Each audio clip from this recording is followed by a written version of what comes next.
Lisolo. Parlez-nous. Lisolo. Un invité de marque sur le grill. Lisolo. 10 minutes pour tout savoir sur son travail. Amis de l'émission Lisolo sur Radio Mboté, j'ai le plaisir de vous retrouver pour vous présenter un nouvel invité. Je dirais plus, une invitée. Nancy Djokoto-Pomenia, bonjour. Bonjour. Nancy Djokoto-Pomenia est née en France, à Dole, petite cité médiévale à l'est du pays. Elle a travaillé pendant une quinzaine d'années sur le partenariat Afrique-Europe. Forte de ses expériences au sein des institutions diplomatiques françaises, européennes et africaines, elle nous présente un livre poignant sur sa quête d'identité. Je portais en mon sein un petit bout d'Afrique et d'Europe.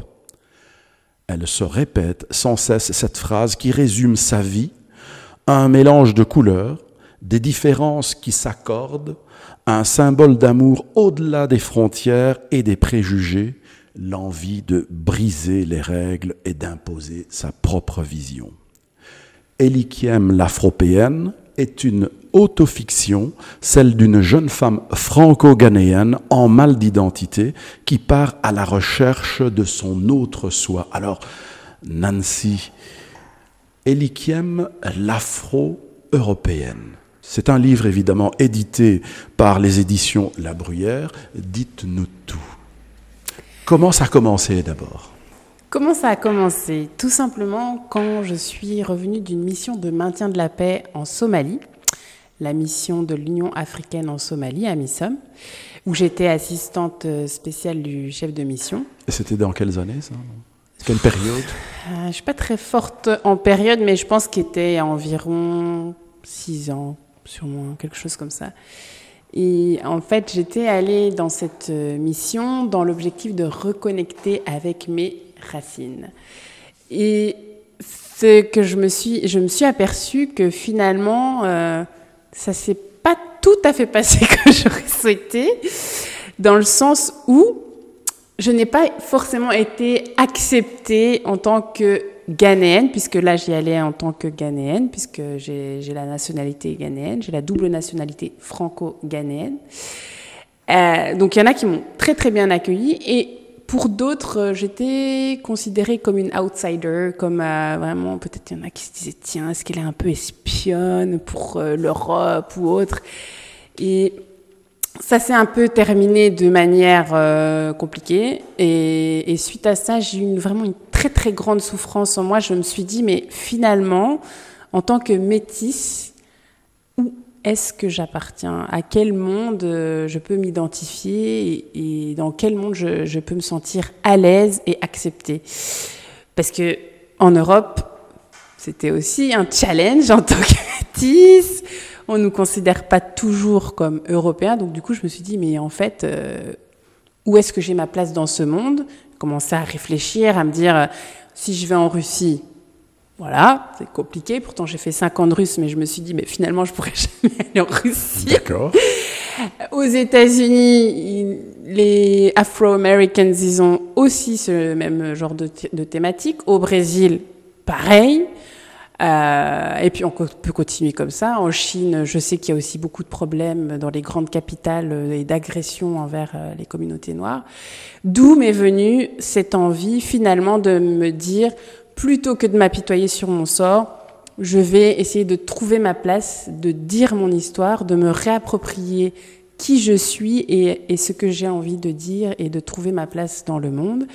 D'où l'idée du livre et de transmettre aux jeunes un message d'espoir en leur disant qu'il est possible de trouver sa place dans le monde de manière progressive et que c'est un processus et que même si on part, qu'on commence mal et qu'on commence peut-être par une certaine crise d'identité, qu'à un moment donné c'est possible de se construire et que l'identité ce n'est pas un état figé, que c'est un processus. Mais sans vouloir me faire l'avocat du diable, entre la Somalie et le Ghana, c'est tout un continent, surtout quand on se met au niveau des dimensions africaines. Mais ceci étant, ce livre, c'est une autofiction. Où est la part de la réalité avec la fiction? Puisque dans le mot autofiction, donc on parle quand même un peu de soi. Oui, je pense que c'est une autofiction aussi par pudeur, justement, parce que je n'avais pas forcément envie de dévoiler à tout le monde ce qui est vrai, ce qui m'appartient et ce qui est inventé. Donc je pense que c'est plutôt pour me protéger, pour être honnête, on va dire la vérité. Et justement pour me laisser cette liberté de pouvoir dire ce qui est vrai et ce qui ne l'est pas, ou de rien dire, voilà. Quelle est la chose la plus intéressante qui pourrait faire que les auditeurs deviennent des lecteurs pour en connaître l'épilogue? Il y a quelque chose comme ça dans ce livre? Je pense que surtout, ce qui peut intéresser surtout la jeunesse, c'est d'avoir l'expérience de quelqu'un, donc moi par exemple, ou d'autres, sur la manière dont on peut trouver sa place dans le monde malgré son sexe, sa couleur de peau, peu importe sa couleur de peau, son origine sociale. Parce que je me dis que si à l'époque, quand j'avais eu 20 ans, j'avais eu un livre comme ça, j'aurais peut-être gagné quelques années avant d'arriver à certaines conclusions. Donc j'aurais bien aimé avoir un livre comme ça, de me dire, tiens, comment une femme qui vient d'une petite ville de province, qui vient d'un milieu social plutôt classe moyenne modeste, peut réussir à tout d'un coup évoluer dans le milieu de la diplomatie internationale, à voyager dans plusieurs pays, malgré sa couleur de peau, malgré son milieu social. Mais j'imagine que pour en arriver là, l'apprentissage des langues, c'est un domaine incontournable, j'imagine. Tout à fait, oui, oui. Je crois que d'ailleurs, c'est sûrement l'un des premiers conseils qu'on peut donner aux auditeurs. Moi, comment j'ai fait concrètement, pour donner des exemples de la manière dont je m'y suis prise, puisque je connaissais absolument rien au milieu de la diplomatie internationale. J'ai tapé le nom du secrétaire général des Nations Unies à l'époque, qui s'appelait Kofi Annan, parce que c'était vraiment une personne que j'estimais énormément, puisqu'il est aussi d'origine ghanéenne, tout comme moi. Absolument. Et j'ai tapé son CV sur Internet. J'ai regardé ce qu'il a fait, parce que je voulais travailler aux Nations Unies. Donc j'ai tapé son CV sur Internet et j'ai regardé quelles étaient les écoles qu'il avait fréquentées, quelle langue il parlait. Et donc comme ça m'a donné une espèce de plan d'attaque pour pouvoir construire mon bagage professionnel et académique. Et donc, je conseille évidemment à nos auditeurs de lire le livre de Nancy Djokoto Pomenia, qui a pour titre « Elikiem, l'Afro-Péenne ». Alors, le deuxième sujet de notre conversation de ce jour, donc notre lit solo, concerne l'intégration des enfants issus de plusieurs mondes, plusieurs cultures. Nancy a des conseils sûrement à donner à ce sujet. On vous écoute. Oui, je pense que c'est un sujet approprié puisque c'est la rentrée. Oui. Donc, il y a beaucoup d'enfants qui rentrent dans leur nouvelle école, ou des étudiants qui vont à l'université, ou d'autres personnes qui commencent un nouveau job, etc. Donc, je trouve que ce que je disais dans une vidéo précédente, c'est que un des meilleurs conseils que je pense qu'on peut donner aux parents, c'est vraiment de donner confiance aux enfants et de s'accepter dans toute leur diversité. Parce que quand on a confiance en soi, peu importe les discriminations, les injustices, que ce soit d'ordre social, racial, etc., si l'enfant a véritablement confiance en sa valeur, je pense qu'il sera plus armé à affronter le milieu dans lequel il va évoluer. S'il s'accepte lui-même, les autres l'accepteront beaucoup plus facilement. Mais est-ce que ce ne serait pas déjà l'éducation que les parents devraient faire sur eux-mêmes d'abord? Oui, je pense que c'est quelque chose qui se transmet, le manque de confiance en soi. Et le manque de confiance en soi, c'est quelque chose qui, à mon avis, est très prégnant dans la communauté afro. Et c'est un héritage, à mon sens, du passé, lié à l'histoire et à la colonisation. La colonisation est plutôt l'esclavage. Il ne faut pas mâcher les mots. Pas mâcher les mots non plus. Il y a quand même des catastrophes. Oui, donc lié à l'esclavage. Et je pense que ce manque de confiance en soi des personnes afropéennes, ou en tout cas d'origine afro, vient de là.